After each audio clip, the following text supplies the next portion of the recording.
இன்றைக்கி இந்த வீடியோவில் வித்யா வீட்டில் ஒரு மசாலா சப்பாத்தி தான் எப்படி பண்ணுறதுன்னு பார்க்க போகிறீங்க. இன்றைக்கி masala chapati with carrot raita serve பண்ணியிருக்கேன். வாங்க வீடியோக்குள்ளே போய் பார்த்துடலாம். முதல்ல மசாலா சப்பாத்திக்கான மாவை பிணைஞ்சு எடுத்துக்கலாம். மாவு பிணையிறத இன்றைக்கி நான் ஃபுட் ப்ராசஸரில் தான் பிணைய போகிறேன். முதல்ல ப்ராசஸரில் பெரிய வெங்காயம் ஒன்று சேர்த்தி அதை நல்லா பொடியாக நறுக்கி எடுத்துக்கலாம். இப்போ பிளேடை மாற்றிட்டு அடுத்ததாக வேக வச்ச உருளைக்கிழங்க பொடியாக துருவி எடுத்துக்கலாம். இந்த ஸ்டேஜில் தேவையான அளவு கோதுமை மாவை சேர்த்திக்கலாம்.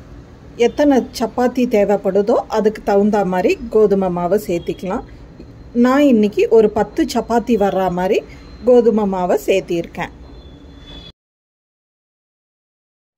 கோதுமை மாவு கூடவே கொஞ்சமாக மிளகாய்த்தூள், மஞ்சத்தூள், தேவையான அளவு உப்பு, ஒரு 1/4 டீஸ்பூன் கரம் மசாலா, 2 டீஸ்பூன் அளவுக்கு வறுத்த எள்ளு, கருப்பு எள்ளு நல்லா படப்படான்னு வெடிக்கிற வரைக்கும் வறுத்து எடுத்து அதையும் சேர்த்திட்டு கூடவே 1/2 டீஸ்பூன் அளவுக்கு நெய், பொடியாக நறுக்கின கொத்தமல்லி எல்லாத்தையும் சேர்த்தி நீடிங் பிளேடை மாட்டி விட்டு இப்போ இதை முதல்ல மிக்ஸ் பண்ணி எடுத்துக்கலாம்.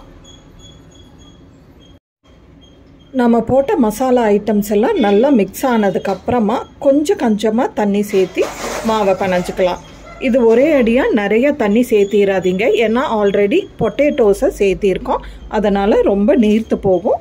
அளவாக தண்ணி சேர்த்தி பிணைஞ்சிக்கங்க. இப்போது மாவு ரெடி. மாவை திரட்டி தோசைக்கல்லில் சுட்டு எடுத்துட்டேன். இந்த சப்பாத்தீஸை நெய், எண்ணெய் எது வேணாலும் சேர்த்தி சுட்டுக்கலாம். நான் இன்றைக்கி நெய் விட்டு தான் இந்த சப்பாத்தி ரெடி பண்ணியிருக்கேன். சுட சுடவே கமகமன் நல்ல மசாலா வாசம். இவ்வளோதாங்க, மசாலா சப்பாத்திஸ் ரெடி ஆகிடுச்சு. இதுக்கு இன்றைக்கி தொட்டுக்கிறதுக்கு நான் கேரட் ரைத்தா சர்வ் பண்ணியிருக்கேன். கேரட் ரைத்தாக்கு நல்ல இளந்தயிர், பசும்பாலில் செஞ்ச இளந்தயிர் கொஞ்சமாக எடுத்துக்கிட்டேன்.